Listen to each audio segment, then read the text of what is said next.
they put him on security watch, suicide watch, which is what they're supposed to do. The guy tried to commit suicide. And he is there. He is in the ward of the state. It is the state's responsibility to make sure he gets to trial safely. Meaning if he tries to off himself, he can no longer be, let's say the crimes that he committed are in this plane of existence, and if he offs himself, he is no longer on this plane of existence. Justice has to be imparted here, not wherever he goes to. And so the state's job is to keep him safe, keep him alive. The state puts him in isolation. Good. Suicide watch. Not that I like him so much, it's more so that I want him alive because I want him running his mouth and testifying to whoever else was involved in this process. Go over on those guys. I want all of it. I want him talking. And so he's suicide watch. Do you know how he got off suicide watch? His lawyers. His lawyers requested. A curious twist. His lawyers requested that he get off of suicide watch. Now, even despite what his lawyers want, his lawyers can want anything. I would imagine lawyers didn't want him in jail. Sure. His lawyers could want him out on, walking the promenade, eating at McDonald's. It doesn't matter what his lawyers want. It's a responsibility of the state to keep him safe. Nevertheless, it is also a responsibility that before he gets off suicide watch, he is supposed to have somebody to agree to it, either the psychologist or somebody to say, yes, he's not going to off himself. Fair enough. That never happened. And even with the suicide watch thing, he was supposed to at the very least be checked every 30 minutes, even if he wasn't necessarily on the technical suicide watch of 15 minutes. Never happened. There was supposed to be an inmate in a cell. Didn't happen. None of these things took place. And what do you know? The guy who tried to commit suicide ends up committing suicide. And he's hangs himself essentially by the drape or something, by his match, by his blanket. What did he tie it to on the ceiling? I'm curious how they could do it. I don't know how he did that. I don't know if it's on the bars. I don't know if it's on the ceiling. I don't know. But apparently he was able to off himself. Lots of free time. Lots of free time. Well, he did get a lot of free time. More free time than he was supposed to. Saying every 30 minutes a guard was supposed to check on him. So the medical examiner comes out. Barbara Sampson, I think is her name. She says, okay, he has a weird break in his neck that's commensurate with more of a homicide than a suicide. Ergo, I can't really say anything about this. I need to inspect more. At which point everybody was like, oh! Wow. Now, nobody in their right mind thought he was going to make it to trial. Most people didn't. We hoped, but everybody was like, there's no way. That guy's going to be off. Nobody wants that guy alive. Like, meaning the public wants him alive. But media types, political types, and financial types, we want him dead. We want him dead. And I suspect he wanted himself dead. Here's another catch, another twist. His will was signed 2 days before he died. 2 days before he died. And he's leaving a ton of money, if I'm not mistaken, to his brother or something, where it's like $500 million, some obscene amount of money. Prosecutors and people who he abused are going to try to go after that cash, which gets weird now because there may be some people who try to go after the cash even though they weren't necessarily abused, because every incentive in the world is for you to get your hands on that cash. And there's some people who are depraved enough to try such a thing. That said, some of the people who have been implicated in this, Bill Richardson, Bill Clinton has apparently been on Lolita flights more than one occasion. Donald Trump, not necessarily Donald Trump was implicated in anything messing around, but friends with him and associates with him. Not to mention Donald Trump outed him saying he likes young women and that type of stuff. Bill Richardson, Democrat in New Mexico. That Bill Richardson. Prince Andrew. And Prince Andrew on multiple accounts. Yeah, that's awkward. The Crown is like, oh, these are horrible, horrible claims. These are horrible claims. And then you see pictures with Andrews and the woman who's accusing him, and it's like, whoa, where did that picture come from? And so Prince Andrews in this case of, it won't me. I might have been friends with the guy, but it won't me. It's like, what did you know, Prince? What did you know? How much did you know? What did you know? And would I be entirely shocked as if some of these people saw Epstein with maybe young women, maybe giving them massages or something like that, and said, wow, she's hot. And he might have said something back to those people saying, yeah, you want something, a private conversation between men. That type of those locker room conversations among plutocrats where they're talking about these young women who are like 14, 15 years old giving them massages and wondering if, can I get one of those massages? Like their toys. Yeah, literally. Yeah. You heard the Charlie Rose thing, right? Where Charlie Rose gets popped for assaulting the women in his office. Essentially, Charlie Rose has been on forever. Like, people who are younger, man, like, who the devil is Charlie Rose? Charlie Rose has been a mainstay in regards to talk radio. He's been around forever. And Charlie Rose, comes to find out, had been apparently abusing women in his office. Now, Epstein, find out, had a conversation with Rose where Epstein was like, Rose is looking for somebody, a secretary, and he says, I have the perfect person. This person used to work for Harvey Weinstein. This person we offer for Epstein. Seriously, she's already broken in. The woman says, I was shocked when I heard that. She said, because I realized that I was a piece of meat. They handed me around. They knew exactly what they brought me into this office for. Wow. And she said the other women at the office used to look at me a particular way. And she said that's why. They thought I was essentially the plaything that Charlie Rose was going to abuse. That's fascinating. And you wonder, if Charlie Rose is in that black book, who else is in that black book? And what else do they know? And he's taken the stuff with him to his grave. Well, I bet there are 1,000 people out there that are getting large payments or death threats as we speak. It's like keep your mouth shut. Well, I would wager, Ghislaine Maxwell gets caught at an In-N-Out, burger joint, In-N-Out, eating a hamburger, reading a book, the CIA, the Book of Honor, the life and death of CIA operators. Now, she's not at an In-N-Out randomly. She's there. She knows exactly what she's doing, and she knows exactly the book that she's reading, and she knows that people is going to be in the press, and they're going to be like, oh my God, this woman that was working with this international pedophile is now reading this book about CIA. And she knows that the rumors about the CIA and the Mossad and all this other stuff are floating around. That's astonishing. I'm enamored by this story. Yeah, as you probably could tell. I followed the story from the beginning because the story is fascinating to me. Human nature in action. It's like power, privilege, and then you get to this thing of, how did this guy make his cash? Who knew about what his lifestyle? Were there other people that were involved in in these, this salacious, gross behaviors? All of these questions start falling out. But it seems like he wanted to off himself because, he set his will a few days in advance before he died. And not just that, again, he got his lawyers to give him space. And then the question becomes, how did he get the space? Even if his lawyers got what they wanted, he was still supposed to be checked every 30 minutes. He still was supposed to be agreed to let out. And there was still supposed to be another person in there with him. And none of those things happened. And you ask, how? How did that break down? How did all of that break down? Yep. Yeah. It's a rabbit hole. It creates its own rabbit hole where you're just kind of, did this happen? Did that happen? Did he, It's astonishing. My thought is somebody looked the other way. Somebody looked the other way. At the very least. Yeah. I mean, you can say gross incompetence, but sometimes gross incompetence is to hide other stuff. This is perfect incompetence. So it is, right. Perfect incompetence. Perfect competence. The Epstein thing is weird, man. And so now they have 3 new accusers who are coming out saying Epstein did something to us. Astonishing. I don't know where this case is going. I mean, I imagine these people are going to get sued. I imagine there's going to be another lawsuit. The feds have been releasing trove of information, meaning people still might get popped regardless of whether or not Epstein, or at the very least implicated, regardless of whether or not Epstein is on this plane of existence. So this story is not over, as gross as the story is. And yeah, man, this there's so many questions that are raised by this. How far does this go? And not even just how far does this go? What does this look like? We have a section of our life and our civilization, our society, and everything else that we kind of go through.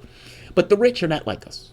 They have their own world. They don't deal with regular airplanes. They don't deal with regular cars and regular boats and all that stuff. They have their own world that's almost corded off from the plebes and the unwashed masses. Gated off, yeah. Yeah, right, gated off. So the question becomes, what happens in that gated area? And I suspect that Epstein may be peeling off something that's just gross aspect of that particular society that is kind of removed from where we currently are. That happens to be a part of the society that's in power. Yeah. That determines our elections. And all of those people are in power, by the way. Politics. He was on several, he was on Foreign Services Commission or something like that. Some weird, bodies that are dealing with foreign policy. And it's what does this guy have to do with foreign policy? This guy's, international pedophile. He has pedophile islands. What is, this case is bizarre, to say the least. And, the fact that Acosta was able to give him that sweetheart deal in and of itself is weird. By the way, he hated his jail cell. That was the other thing that came out. Oh, dear. Apparently there was vermin and it was a horrible cell. Terrible. And so he would spend 12 hours with his lawyers just before because he wanted to stay out of the jail cell. Yeah, he hated the jail cell. He didn't have a great life at the end. People what a pity. Yeah, what a pity. People like to say, oh man, he didn't have the guts to kill himself. What does that mean? What do you mean the guts to kill himself? I mean, what are you like? I think of this like the Germans, like back in the war, back to World War II, and Paulus in one of the situations, Paulus was in Stalingrad. He was a guy in Stalingrad, and he was supposed to hold the fort down. Hitler was like, hold the fort, don't surrender, don't surrender. Paulus had nothing. It was so bad where you had lice that would leave one person in order to seek a warm body. That's how, they had, they had dead bodies. There were icicles piled up because there was nowhere else to put the dead bodies.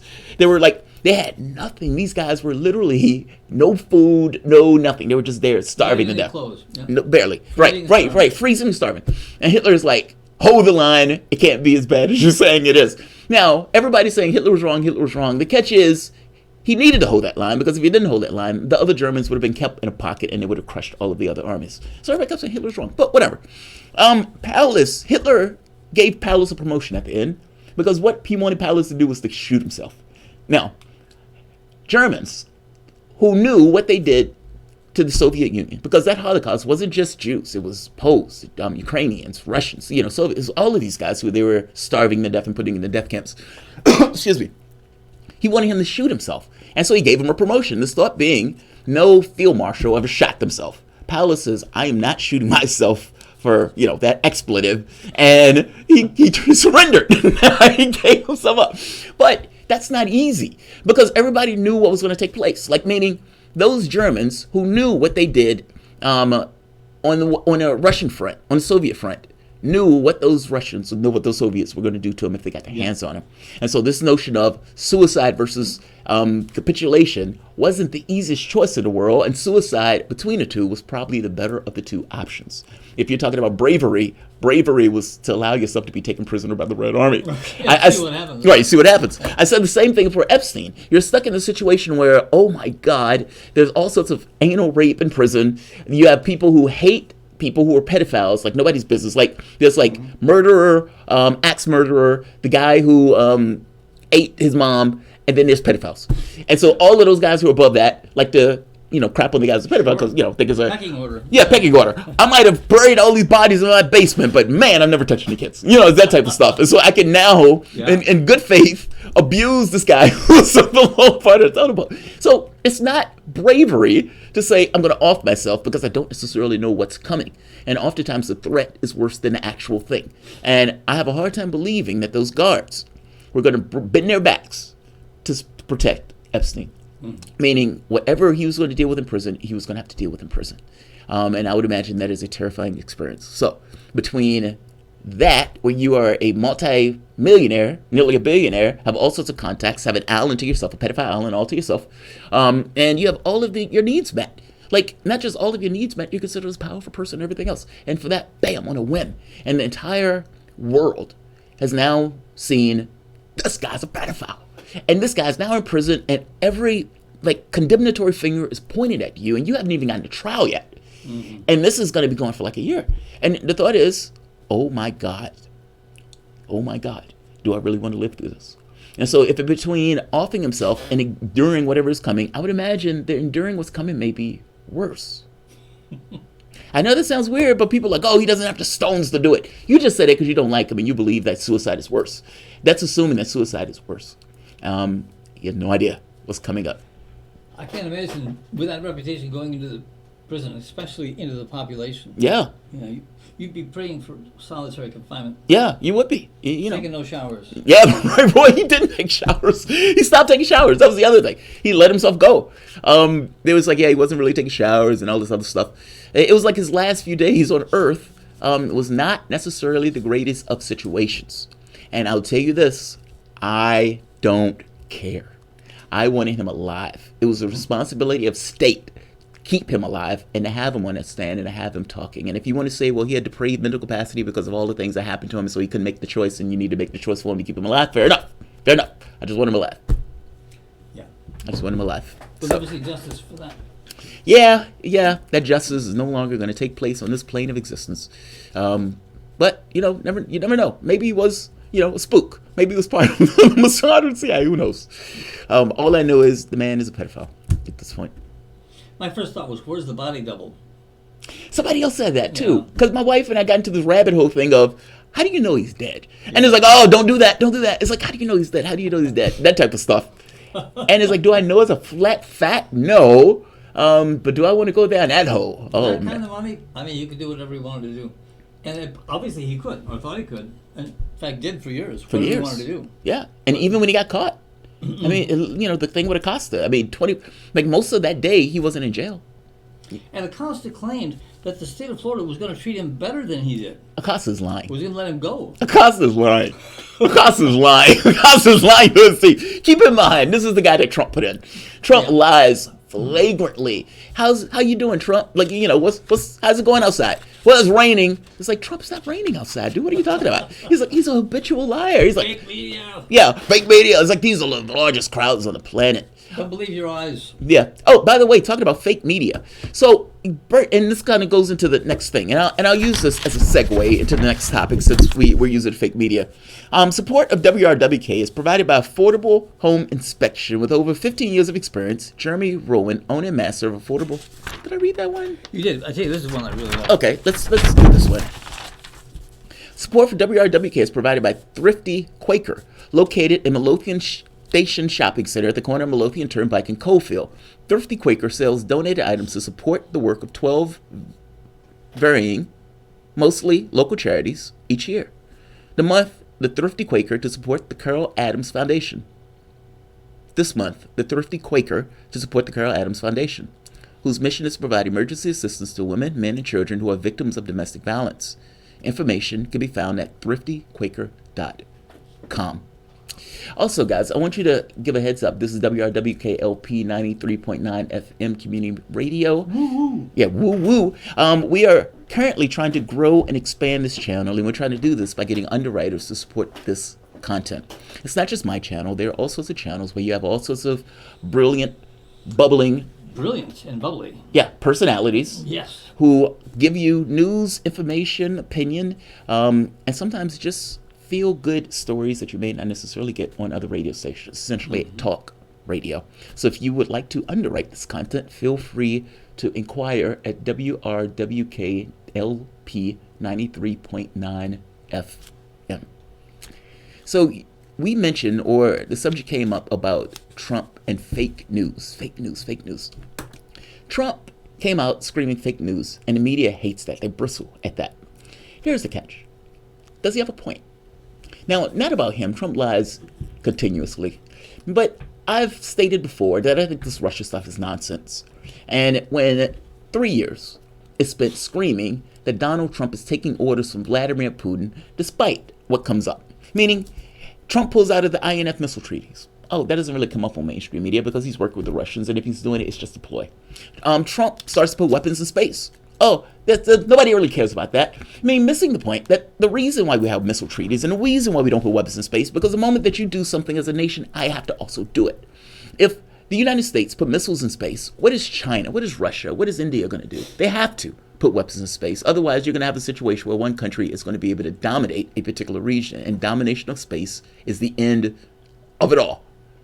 For example, when John F. Kennedy made that speech about going to the moon, part of that speech, if you really listen to that speech, he's talking about freedom and democracy and all this other stuff. He's talking about that stuff in space. He's talking about the United States having a certain domination in space. At the time, it was a space race between the U.S. and Russians, and we wanted to have a certain degree of control and autonomy in space because that allows a certain military domination in that region of, in that sphere of influence. If we put weapons in space, what I guarantee you is China is going to be forced to do it. Russia is going to be forced to do it. India is going to be forced to do it. These countries that are trying to have weapons that knock down satellites, one country get that capability, all countries are going to have to get that capability. Part of the reason for missile treaty is, look, can we just agree to not do this? Can we just agree to not do that? Both, we don't want to have to spend, $1 trillion to get technology to put missiles in space. We can use that $1 trillion for other stuff. Can we just agree to not do that? Some members of the Trump administration don't believe in missile treaties, John Bolton being one of those people.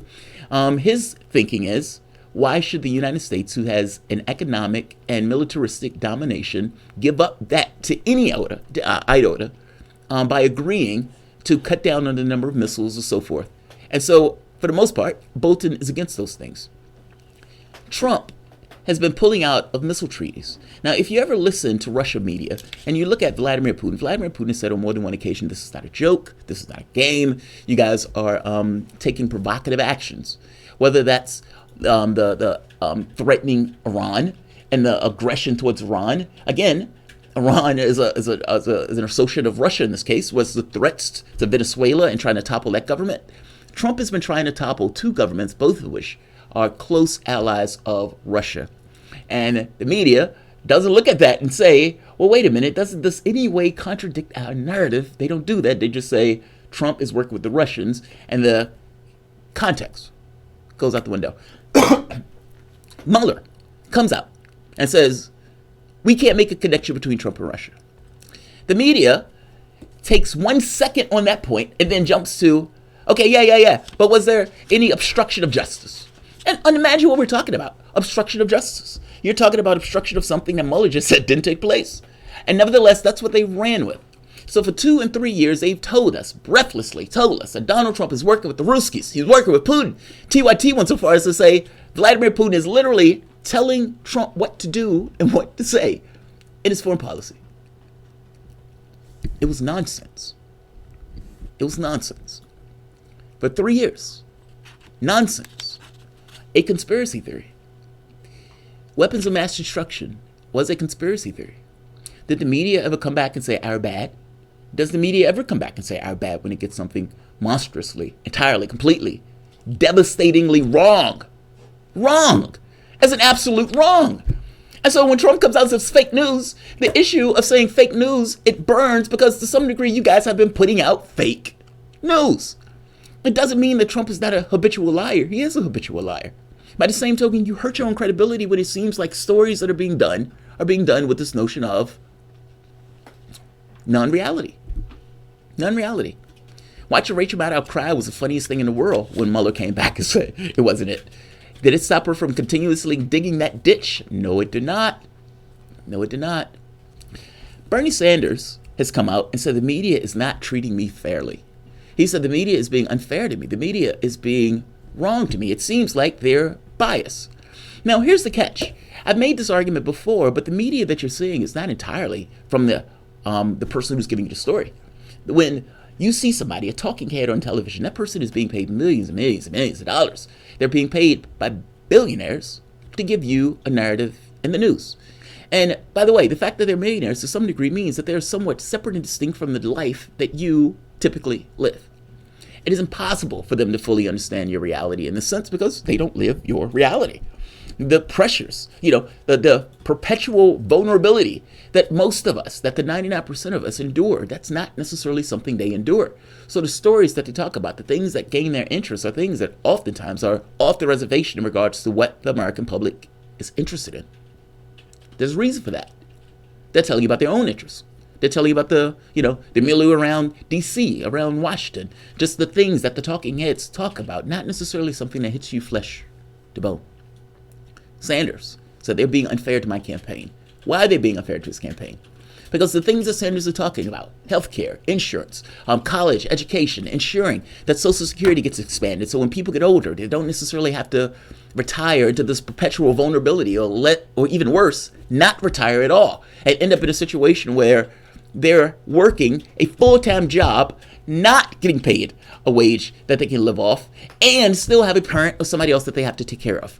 I have an uncle that is working. Now, if my uncle was getting paid $15 an hour minimum wage, something that Sanders is pushing for, something that they passed in New York, mind you, and guess what? When they passed it in New York, you know what didn't happen? The world didn't fall apart. The restaurant industry didn't fall apart. Those businesses didn't fall apart because reality is there is a sweet spot between the minimum wage where it can be lifted. Nobody's saying take the minimum wage to $100 an hour. But if you're working at Walmart, and Walmart is literally making $40 billion, the Waltons, $40 billion, extraordinarily rich, and will pay their people something like barely a little bit more than minimum wage. Meaning those people are literally on government services in order to ensure that the Waltons gets their billions. That is atrocious. And often, understand what I'm saying. The Walton family has billions and billions and billions of dollars. These guys are like $40 billion. And they pay people so little that the employees oftentimes are forced to get food stamps and governmental services. Meaning you, me, us, the people at the radio station, the people who are listening to this, who are working, who are driving from their work week, are literally paying in order the Waltons to be billionaires. Because we're supplementing the salaries and income of the people who are at those places who are not making enough to make ends meet. It's not that the Waltons can't pay them more. It's that if they do pay them more, they will make less. That's the issue. And so, if my uncle, he's not working in Walmart, but if he were wherever he's working, if you work, you should not go hungry. For me, that's a full stop. If you work a full day's wage, you should be able to take care of yourself. And if the minimum wage is so comically low where you can't, then that's a problem with the minimum wage. It needs to be raised. In New York, they were able to raise it. No issue, $15 an hour. Now, I know places are different, so fair enough. But I will tell you this. I have an uncle that works 2 jobs and has a grandmother or a mom to take care of. Think about that. Like, you're in a situation where you say, oh, God, I need to work. But by the same token, I am not making enough to live off. He is nearly retirement. Do you think he's going to be a retired? No, he's not. He's not. That's somebody who's worked their entire life, gets to the end of their life after dedicating their mind, their muscles, all of their physicality and their brains into investing something within our society, whatever that is. Whether that's, bricklaying, whether that's pouring coffee, whether that's being a restaurant person, whether it's working in Walmart, whatever it is. The person is donating all of themselves in order to make our society work. And they get to the end of their life and they still have to work another 5 or 10 years in their 60s just to make ends meet. That's atrocious. There's no society that should be that way, especially American society where we're the richest on the planet. The richest in history. In the history of the planet. And so I see that, I find that to be horrendous. So when Sanders is pushing for those things have real world effects. But those aren't issues that media has. Do you believe that Rachel Maddow, who's making $20 million a year, $30,000, a minute or something? Well, I forget the amount, but it's some obscene amount, like $30,000 a day. Do you think she gets that persistent invulnerability? What about, pick any random news person on CNN. Pick any random news person on MSNBC. Do you honestly believe that they get it in a flesh-to-bone way, what it means to be persistently vulnerable? I would tell you they do not. And as such, it is not in their interest to do stories that Sanders are pushing for because those are not their policies. Those are not their politics. It doesn't dig into them in that way. So Sanders said, these guys are being unfair to me. Now, immediately, media says, he sounds like Trump. Think about what they're saying here. My argument is that media consistently discredits itself. And when Trump says these guys are fake news, it's the discrediting that stings, not him saying fake news. You can say fake news all day. People always hit the media. The issue here is that the media, one time after the next, have done things that have found itself to be wrong. Like one story after the next when the Trump Russia stuff was coming out. When Joy Behar starts screaming when they come out with the media, where Cohen says something like, Trump told him to lie. And Joy Behar come out, we got him. And she's like screaming at the top of her lungs, the president is going to be impeached. Yes, we got him. Like she's flipping out on The View. And then the next day, oh, sorry, we got that wrong. You can't flip out like that and then get that wrong. And it happens over and over and over again. So, the media discredits itself. Sanders, in his case, saying that they're not treating me fairly, I can give 1,000 examples. 1,000. But I'm going to give one.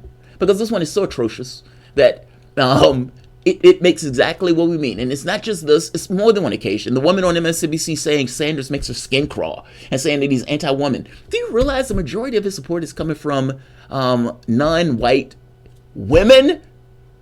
Do you realize that? When you're looking at the polling, what are these people talking about? They're lying. And then she said he makes my skin crawl. I think he's anti-woman. And then you have somebody else who seemed they can't get the polls right. And so they would change the order of the polls. Somebody else is so weird. And this is constant. One person says Sanders should drop out and support Elizabeth Warren. Do you realize at the time the person said that Elizabeth Warren was literally in the 3rd or 4th place the entire way through? Sanders should drop out. He's only in the number 2 spot. Sanders should drop out. He's number 1 in various states, but he should drop out. These guys have a particular bias, but they were angry. They were complaining. How dare Sanders bring up this notion that we sound like mainstream media?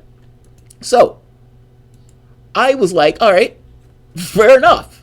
If they're complaining about that, if that's going to be something they complain about, let's give you examples. I'm going to give you one example. Just one. I could give a ton of these, but I'm only going to give one. Because this one is so overtly atrocious that I think it makes my point entirely. Sanders goes out, and after he makes his point of saying, look, the media's not treating me fairly, etc., and he hits Washington Post. Washington Post is owned by Jeff Bezos.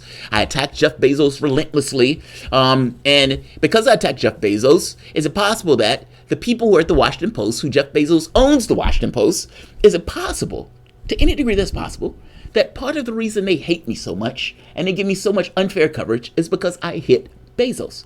Now, if you remember, Sanders relentlessly hit Amazon, saying you guys need to pay your people more. You only pay your people, and Amazon raises wages $15 an hour. Mm-hmm. Now, they did other squirrely stuff in order to make that work, but they did. They raised $15 an hour. Sanders' point is it possible that Jeff Bezos and people who work at Washington Post of a particular class and orient themselves around the person who they know is the owner of the company? Mm-hmm. Because let's be very clear.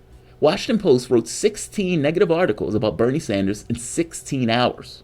Now, if I tried to do that, I couldn't do that. And if somebody told them to do that, that would be a difficult task to do. That is astonishing. I mean, and it gets worse. I can name some of the ones. It's like Hillary Clinton's running for office. Bernie Sanders is doing something else. What? But it's a slew of those.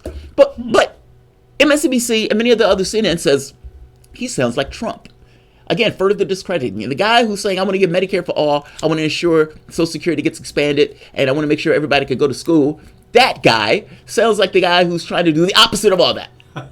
But media will say it with a straight face. He sounds like Trump. He sounds like Trump. He sounds like Trump. This is Brian Williams. Brian Williams should be fired. Brian Williams should lose his job.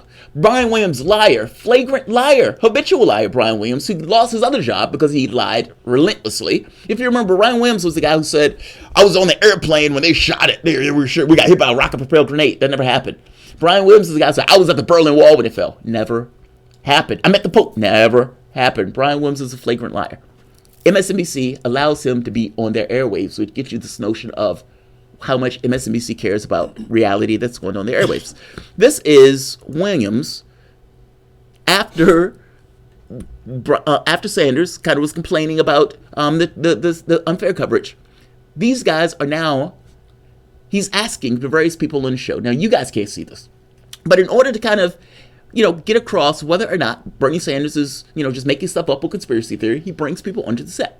He brings on a person from Washington Post. He brings in another person from Wall Street Journal, who Bernie Sanders also criticized in this very speech, and no, they don't disclose that.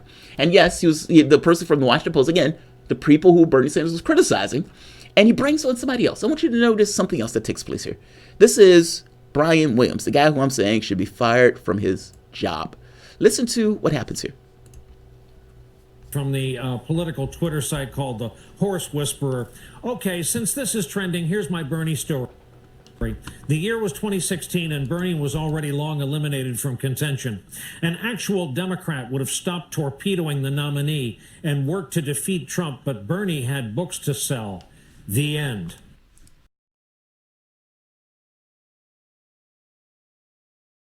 Just so you know what just took place and what you just heard.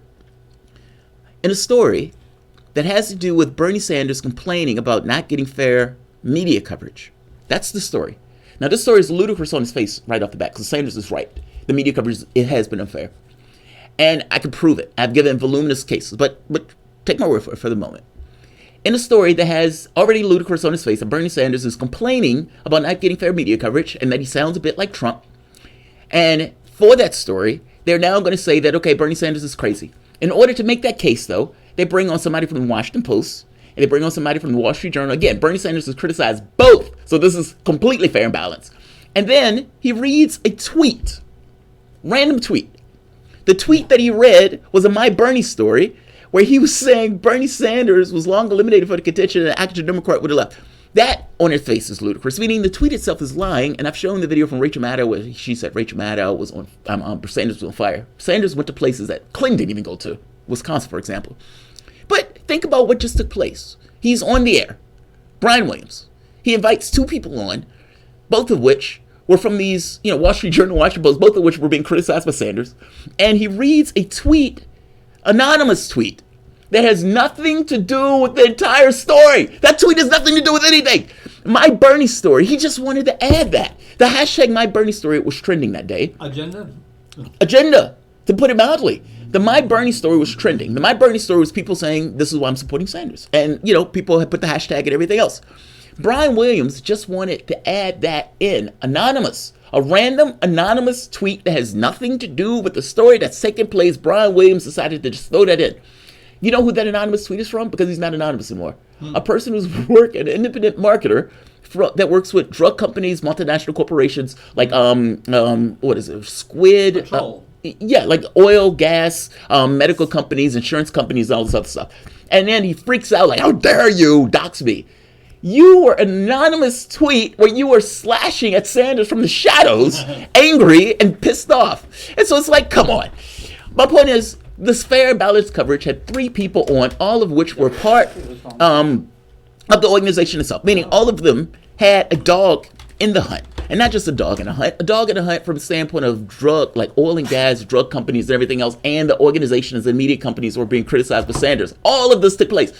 And fair and balanced. Fair ballot. That's astonishing. How do you do that? How do you do that with a straight face and say you're fair ballots? Why does Brian Williams still have his job? Why does Brian Williams still have his job? That's astonishing. That's extraordinary. And by the way, it gets worse. You know, I've shown Ed Schultz. Ed Schultz is no longer here, but Ed Schultz made the point that part of the reason he was fired from MSNBC because he was trying to cover Bernie Sanders. He says, all right. He says, I really think. He says, I tried to cover Sanders. He says it was a campaign rally. It was Sanders announcing. And I get a call from the president saying, you are not going to cover Sanders. Go down the block and cover that thing that doesn't really matter. And he says, what are you talking about? The guy's about to announce. He says, I don't care. You're not covering it. And the guy's like screaming at him on the phone and disallows him. Meaning the host of the show has a particular point of view that he wants to espouse, and the channel accepts this. No, that's not just them. Ed Schultz, Krista Ball says she does a story, and she says they contact her and says, yeah, from here on out, any stories that you do need to be approved by us. Not saying that you can't do the stories, but they need to be approved by us. MSNBC. These are people who had ideas and points of view that ran counter, but it only ran counter in a sense. It was just to the left, and they were just trying to be honest. The show itself, the network, has a point of view that it tries to espouse, and its host espouses those points of view. Cenk Uygur also gets a call in saying, look, we need you to be less aggressive towards the congressman. I mean, they were complaining. And then fire him and say, we're going to bring you on. We're going to give you a lot of money, but we just want you on as as an announcer that comes in every so often. Now, he says, God, man, the money is so good. And he says, like the airplane pickups, he says, all of those things are so enticing. Like, he says, and, it gives you this thing of, all right, maybe I can work between the lines and maybe I can be an incrementalist. Right. You're co-opted into this notion of, all right, well, I'm making $20 million. I'm doing really good. I mean, these guys are picking me up from the airport. I mean, the only thing I have to do is not do what I want to do. That's all. I just got to not be a human being. That's all. That's all. That's all. My point is this. Don't look at these channels as if what they're telling you are entirely coming from the hosts. That's all. The hosts are managed. The hosts have to be managed, and there's multiple, people who come out that world who say, yes, what I wanted to do to some degree was curtailed by what the network also wanted. And this is not just any network. If you went on RT, I would imagine you can't go on RT and denigrate, the Russian campaign, the Great Patriotic War. That would be a fail. All networks have their biases. I think my issue is the pretending that bias doesn't exist. And that's the thing that always annoys me when talking about MSNBC. Look, they're pushing Elizabeth Warren whole hog. That is their candidate. That is the person they're pushing. Biden is going to flame out. And when Biden flames out, they're going to go full bore for Warren. And they're already doing it now. So that's, I'm enamored about what goes on MSNBC. But to be honest, I find the network to be a propaganda outlet every so much as Fox News. So it's just now, we're in a situation where Trump is in office and they're flipping out and it's kind of derangement thing. Fox News was saying when Obama was in office, he's a Kenyan, he's a Muslim, he's a this, he's a that. They're just losing it, entirely losing it. So let me read through this one just so we. The shows. Yeah, just so we're mention the shows. Saying who's underwriting in some of the other shows here. So guys, if you dig this content, WRWK 93.9 FM Community Radio, we have several shows here that have various voices. Citizen Voices with Jay. That happens at 2 p.m. on Sunday. Monday, we have In the Frequency of Hope with Stephanie. I was on that show. Stephanie is awesome. On Wednesday, we have HER. Every other Wednesday. Every other Wednesday, Human Equal Rights. That's with Leslie at 7 p.m. On Thursday, we have... Left out Tuesday. Oh, I didn't see anything for Tuesday. Oh, me. That's me. Let me write this in. Me. All right, me for Tuesday. For Thursday, Richmond Business Babes. That's interesting. And Self-care activists. That's interesting. What is Richmond Business Babes? Is it what it sounds like? Yes, it's a woman who introduces women who have businesses in the area and just talks. It's only an hour long, but it's very good, and it's about women-owned businesses in Richmond. You know, she's being sexist. That term babes. I know. How dare she? I cringed. And then, that's what I want to call it. I'm teasing. I'm not an identitarian. That stuff doesn't bother me. Critiques for... Do you know, I had a guy that I was working with. Democrats always trip me out with that stuff. Because they would be like, they would say with a straight face, yeah, we should be able to make as much cash as we can, forgetting the fact that if you're making that much cash, you're expropriating that wealth from somewhere. You're not making it out of thin air. Whether that's from your workers, that you could be paying them a bit more, whether that's from the products that you get. It's a capitalistic system, and it's the way it is. You take your cut, and it goes by. You take your cut. And so he's like, yeah, I think people should be able to make as much as they possibly can make. If Jeff Bezos can make $1 trillion, and Jeff Bezos should be able to make $1 trillion. But I don't like the term like babes, or I don't think you should say this or that. They're really interesting in the wording. Like they love this notion of curtailing the way people talk in these very particular ways. But when you get into real things like economics, whoa, keep your hands off my wallet, keep your hands off my wallet. They're entirely identitarians. It's fascinating. And it's like, you kind of make this point like, yeah, dude, I'm not really an identitarian. I mean, you have to defend identity to a certain degree. I mean, subjective to some degree. Like, you can't have somebody being brutally racist and sexist, without saying anything.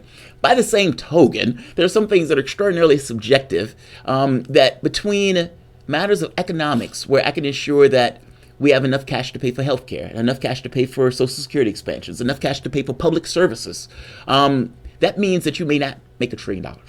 That means that there's going to be something that is given back to the society itself that you are using to make those billions of dollars. It's just, if you want a society, you got to pay for it. It's what it is. But they were, with a straight face, I think they should keep their hands above wages, but I don't think you should say that word or that word or that word. It's astonishing. I want to correct the language, but I don't want to deal with the real issues that get into people's wallets and make people's lives better. And so for the last one, critiques for of the culture. Culture, okay. Critiques for the culture. That's a rerun from WRIR, our sister station up in Richmond. Yeah. It's very good. A couple of ladies talk about cultural, some usually movies that go on, and how they think the movie does it, projecting what's really going on. And oh, that's fascinating. Oh, it's very good, yeah. Oh, that's fascinating. Do they get into sci-fi? Pardon? Do they get into sci-fi? No, this is strictly. It's mostly social commentary on movies that have a social content. Star Trek does have social content. Star Trek, like if you were to, it does. So, for example, if you were talking about, let's say, I mean, you and I were talking about Deep Space Nine. We were running our mouth earlier about Deep Space Nine. But but Deep Space Nine, perfect example. Oh, perfect example. So we have a society where we've been at war for 20 years, give or take. Oh God! I mean, for a long time. You mean the Prophet Center over there in Afghanistan, and the other one over in...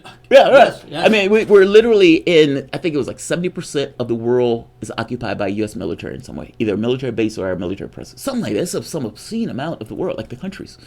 And just even if you're just going by the Afghanistan war, when Bush invaded that country, we've been over the country for years. It's like been 20 years. I mean, if you're 16 years old, your country's been at war for the entire time. And we were talking about the Deep Space Nine thing, where Cisco is having a conversation with this guy on Earth, and Cisco is kind of pissed off, saying that he doesn't understand what takes place out here along the border regions and that type of stuff, and how difficult it is and how dangerous. Art does reflect culture. Like, for a perfect example, I went to GalaxyCon, and when my wife and I were at GalaxyCon, I was able to meet Worf. Worf was the one from Star Trek. Now, Worf. I don't like Worf anymore because Worf was kind of distant, and he was just kind of busy and just worried about his next thing. Data, I've always liked. Yes. And him and I had a great conversation. He didn't care who was in the line. He was like, all right, you gave me money, I'm going to talk to you for, sign your autograph. But I asked Worf, I can't remember his name, so forgive me, and maybe that's why he doesn't like me. But I asked Worf a very basic question. I said, what about the cynicism that's invaded sci-fi? Like, if you look at what Star Trek used to be with James Kirk, the colors, these soft colors of the women, and it's like Earth is somewhat of a utopia society, even though it's not perfect, because there's no such thing as perfect, but Earth is somewhat of utopia. And, this cosmopolitan thing of going out into the stars, Earth has gotten its stuff together. All the societies and the cultures are represented on that ship. And they are literally going out into the Earth, into the cosmos. But Earth itself has gotten its affairs in order, be it climate, be it ecological, be it human beings from the standpoint of economics. All those things have, for the most part, all intents and purposes, been settled. And I asked them, I was like, what about the cynicism that has invaded our sci-fi? Because, Star Trek wasn't meant to be that way. Like, Star Trek was meant to be this grand thing of expansive humanism, of cosmopolitanism in space. And now if you look at it, things are blowing up. People are having karate fights. You're having all sorts of chaos. It's all full of wars. Deep Space Nine was literally embroiled in a war for the last 2 seasons. Commercialization. Don't get me wrong, it was good though. I mean, Deep Space Nine, at least it worked. Yeah, it was entertaining. And Deep Space Nine, it worked because they built it up. It took 6 or 7 seasons to build up, and you understood how. And Deep Space Nine just asks a very good question, so I don't mind that. More so of what happens when this cosmopolitan society meets somebody who's not cosmopolitan. What happens when because just because you want the best of things doesn't necessarily mean it works out that way. You can make a choice for somebody where you, let's say, liberate their country, and they turn around and they enslave another population. You're like, wait a minute, I just liberated your country. What are you doing? Just because you do right doesn't mean right follows. Foreign policy, it doesn't work that way. Just because Star Trek is going out with this expansive humanism doesn't necessarily mean other societies or cultures or civilizations even know what that is or even have that rule set as regards to morals and that type of stuff. It may not apply. And so what does it look like when you encounter something else? I don't know. I'm fascinated by it because the critique of the culture thing, I would be interested to see how that applies in sci-fi, because sci-fi is just a reflection of our current society. I'll have to ask her. I've got her email. I'll ask her. Put a bug in her ear. Yeah. And drag me on, because I would love to have the conversation with her. Yeah. I would love to have the conversation. I am a Trekkie, man. I'm a Trekkie, to say the least. Yeah. Well, there's a lot to be said for trying to find a culture that works, even if you find it in a book. Yeah. We know you can do a lot better than we're doing now. We're not sure exactly who's got the right answers, but we're quite sure we're not there at the moment. I think at the very least, though, we can kind of have this notion of moving in a direction. You know what I mean? Like, like, I don't know what all of us, we're born and raised in the system. And oftentimes what we consider to be human beings, it's not really human beings per se, it's mostly human beings in a system. It's not like, what is human nature? Well, human nature is water in a glass, for all intents and purposes. If human beings were, for example, if you were born on planet Vulcan, how would you act? Well, you probably act like a Vulcan. Yeah. If I was raised in China back during the Japanese or the samurai era, I would probably be a samurai. Or whatever the flexibility it is within the context of my personality will be, funneled through that. Mm-hmm. We're not just absolutes as something. We're something in something else. Human beings are never pulled out of the situation. You're always somewhere, and you're always interacting and engaging in some particular environment, and that environment has a massive influence on who you are and who you turn out to be, how you act. Mm-hmm. I guess that's my point. It's like oftentimes we say, well, it's human nature. Well, human nature is glass and water and glass. It's human nature in the sense of a capitalistic system, yes, or it's human nature in our system, yes. But what does it look like in a different world? Like if there was no poverty, what does it look like? Is there the same amount of crime if there's no poverty? I would say the answer is no. If people had the ability to go to school to the degree they wanted to go to school without having $50,000 of debt, do those people have less stress and chaos in their life in that process? And ergo, do those people have less mental issues associated in our society? I think the answer is yes. Mm-hmm. I mean, you go down the line in regards to what would be less chaotic.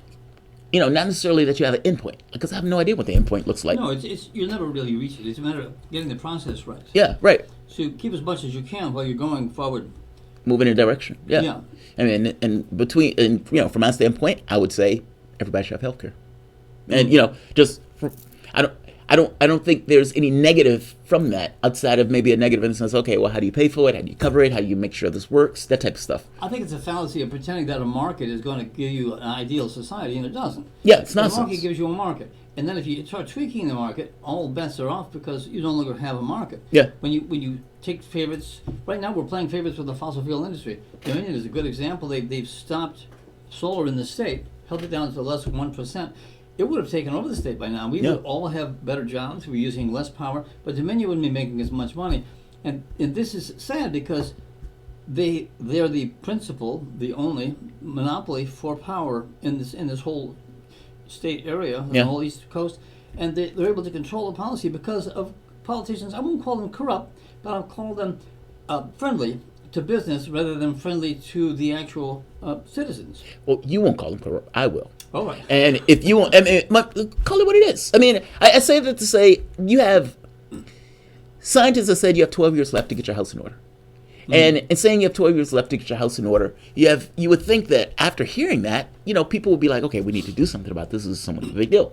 China has their solar power to the point where it's less than coal, like gasoline. It's they've been able to expand solar power to massive degrees. Whereas, like you say, here in Richmond, what's the hedge? Like, what's the disincentive to have something that will be better off for the environment and, again, jobs and everything else that can be that's associated with this kind of transition? It sounds like corruption. Well, it's definitely not taking the big picture into account. Yeah. I guess you have to say it's possible to constrain growth in your direction in favor of your own Yes. particular side, but it doesn't mean it's the best thing for the population. But those aren't population-based ideas. Those are things based on their own, like if you were Dominion Power and you had a monopoly, would you give that monopoly up? And if so, why? Especially if your job was to maximize your profit. No, you wouldn't, and that's the No, you problem wouldn't. with the arrangement. Yeah. Yeah, there's no situation you would do that. Like, there's no reason to do it. There's nothing, like, if your job, if your ability to make profit is stuck in an industry that is rather bad, and there are other industries that might be better, so what? My job is to make cash. My job is not the larger points of society. It's a systemic corruption. Yeah. It's not an individual. I think that people at Dominion, they're all probably wonderful people, but the machine is like Philip Morris. Yeah. People had to die for them to make a profit, so they kept on making cigarettes as fast as they could, as long as they could. Yes. And people had to die for them to make money. Well, I'm sorry, that's too bad. We're doing business. I'm pretty sure they're pleasant people who are working at the cigarette factory, who makes those cancer sticks. But that's kind of besides the point. They're still making the cancer sticks. I mean, or coal. I mean, you could say the same thing about West Virginia. And look, I'm not one of those people who are like, they just stop. I think that's not, look, I think part of the problem is, and the reason why West Virginia has trended so far to Republican is because Republicans protect coal. And the thing is, Democrats have been willing to transition without protecting those groups. Like, there's no reason, none, where people in West Virginia should be like at 48th percentile in regards to poverty. None. That place had been the energy producer. Generating money for a century. Yes. Yeah. And I would argue that, look, the resources of our country should be used for the people of the country. Or at the very least, there should be a kickback for those people in using those resources. You're talking about, oil, gas, coal. You're even talking about the investments into, like, the internet, electricity facilities, all of these things that we, as a society, dump money into but see nothing back from, no kickbacks. If a company opens the door for you, they're going to charge you a nickel for opening the door. By the same token, if the government dumps millions or billions of dollars into the internet, there is no kickback from that. And not just no kickback. They will go over here and they would start saying, all right, we need to put constraints on the internet so these companies can make more cash. And they can throttle this person and you can pay more for this particular thing. Like, so not only do we have to pay in order to create this particular entity, now we have to pay on top of the entity after it's created. It's extraordinary. Like, if you're going to make the argument, there should be a kickback for usage of government services. Meaning, if you're going to use our oil, if you're going to pull that out of the ground, if you're going to use our coal, fair enough, you pull it out of the ground, there should be a kickback to the people of that state, kind of like Alaska, where Sarah Palin was like a 70% in Alaska. Why? Because Sarah Palin was working for these guys to get a kickback to everybody who's in Alaska for the oil that's in Alaska. I'm saying that should be an absolute, whether it's oil, gas, coal, or if there's any investment into various technologies in the society itself. The society should be able to get a kickback for the things society invests in. And that money should come back as a dividend to every human being in this country. Yeah. Just saying. Yes. Well, it's definitely true that there's a lot being taken out of the earth and out of a collective environment that goes into private pockets and doesn't really benefit the collective. Yes. And I think you could say climate change is a case in point. Canada and other countries have tried to put a price on carbon because the use of carbon and making carbon free to produce is really at the root of the problem. Capitalism will never work unless you have a balanced market, because we take all the side effects, what you might call when you make Externalities. externalities, that's Negative the word I'm looking for, externalities, yes. When you take them out of the equation, it looks really rosy. Yeah. But like right now, they want to frack. Now, if you made them responsible for the groundwater and for the water that people they're fracking around, and we have a lot of issues with that, and Earthquakes. earthquakes and all the other things. If you put those in the equation, fracking is no longer viable. It doesn't look as good. No. Even one more thing, the biohabitat loss. You know, the UN, the inspectors, these guys have been freaking out. And one of the reports came out, they was like, they didn't use the term extinction, but they had to bend over backwards not to use the term extinction events, meaning all of these animal species and insects that have been dying off. And even the climate thing, I still say, these guys are like, you have 12 years left. And not necessarily you guys are going to die in 12 years, but more so you have 12 years to get your house in order before it gets to the point of, Reversibility would become more difficult. Yes. And we'll have to live with a lot less shoreline. Yes. If the water goes up even a couple of feet, that'll cause millions of people to move. And by the way, if you don't believe me, believe Donald Trump. Because in Donald Trump's own report, by 2100, the temperature is going up by like 9 degrees. Yes. Think about that, his own report. Even his own scientists are like, yeah, this is pretty bad. Their response, though, is, there's nothing we do about it at this point, so we might as well keep it moving. That's astonishing. That's the real cynical. It is. But it's that mindlessness, and this is the downside of capitalism. When it blinds people to the point that they can't see down the road past the next quarter when they make their dividends, then that group of people is actually, I think, definitionally insane. They're insane from the larger context. Like if you're thinking about it from just an individual needs type thing. I have $20 million in the bank. I have a private jet. I could get from point A to point B. I don't have to deal with the plebes. My world looks rosy. This golf course looks perfectly okay. This resort looks perfectly fine. I don't see this water issue. I don't know what these people are freaking out about. And by the way, if I do anything, it's going to adversely affect my bottom line, which is going to adversely affect the way my life is living. So let's just keep this moving. And at some point, I'm not going to be here, and that's a problem for other people on the planet. Now, you can say it's functionally insane from that level. And by the way, the capitalism thing, you're right. The amount, from a capitalistic standpoint, meaning from a evaluation standpoint, it may be better off to take let's say oranges and port them from China to Florida, because it may be cheaper to do it that way, because the boat trip may not be as expensive as it may be to make some in California and everything else. However, from an environmental standpoint, that's utterly insane, because you can grow oranges in Florida. Like, it's that type of calculation where people get involved in, where it's like the environment is not taken into account when the metrics are being made. There are all sorts of negative externalities, like carbon. The carbon that's in the atmosphere. These guys are saying 12 years left. It wasn't for anything that people were doing in a natural way. It's from most of the, these companies, like oil companies, oil and gas, or animal agriculture. Like 50% is oil and gas, 50% is agriculture. Those are companies that seek to maximize their profit, doing really horrendous things if you're talking about animal ag. So much so where they don't even want you to videotape what goes on in those places because of how destructive, disturbing it is. Yeah, they're ashamed of it. And so you get these two major industries who seek to maximize their profit at the expense of the planet. Now, logically, you could say, okay, guys, you need to change your industry. Who's going to do that? Nobody's going to do that. Yeah.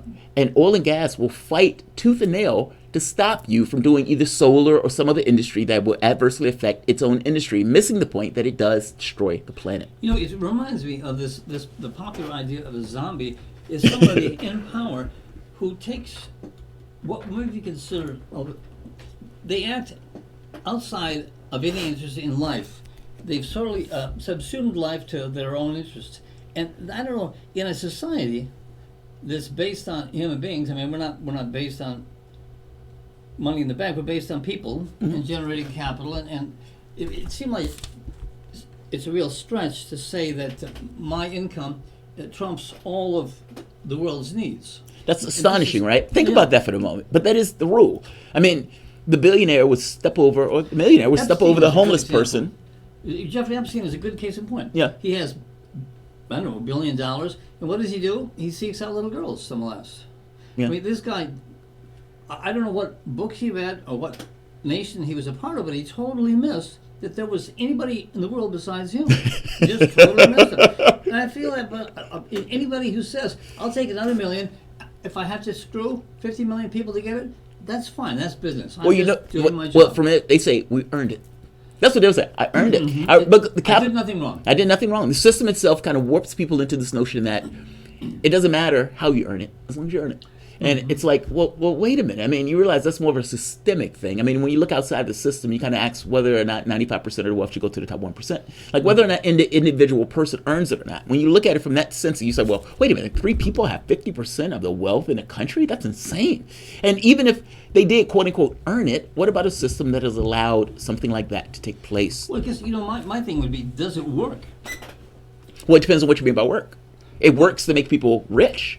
It does, but it's very short term. The richer the people get, the more gated the cities are going to be, and the more difficult it will be to have stability in society. And that's not a stable system. I guess you're right. It's possible to think that my gated community trumps all of your desperate hunger. Yes. Because I don't see your desperate hunger. Nor do I have to deal with it. I mean, the homeless person that gets stepped over by the billionaire to get into his car. Yeah. It was like the guy gets out of his car, steps over a homeless person. But a homeless person is somebody else's responsibility. And the state is supposed to be taking care of that. And I got my billions of dollars, I got my millions of dollars, and that's not really my issue. That's not really my problem. Yes. I feel bad for the guy, but I mean, there's nothing I can do about it. I mean, here's $1, that type of stuff. The moment that you have a conversation with somebody who's just fabulously rich and they say we should be able to make as much money as we can possibly make, and you point out, well, you realize that you're not making that out of thin air. You're expropriating that from somebody else. Oh, yeah.